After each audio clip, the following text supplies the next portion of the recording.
মুজিবুর রহমানের হত্যাকারীকে যদি বাহির থেকে আনা যায়, তাহলে শরীফ ওসমান হাদির হত্যাকারীকেও বাহির থেকে আনা যাবে। খালি গণতন্ত্রের নাম নিয়ে মানুষকে শান্ত করা যাবে না। মানুষ দেখেছে গণতন্ত্র, যতদিন আল্লাহর বিধানের কথা বলতে লজ্জা পাবেন, দেশে শান্তি আনতে পারবেন না। গণতন্ত্রের পরীক্ষা হয়ে গেছে।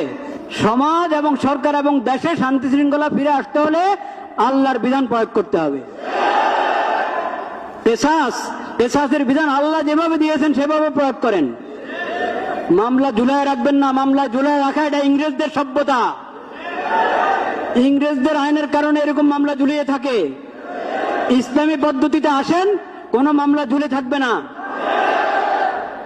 ইসলামের দণ্ডবিধি এবং ইসলামের কেসাস যদি প্রয়োগ করতে পারি আমরা সাহস করে, তাহলে ইনশাআল্লাহ সমাজে পূর্ণ শৃঙ্খলা এবং শান্তি নিরাপত্তা ফিরে আসবে। আল্লাহ রাব্বুল আলামিন সে তৌফিক নসিব করেন।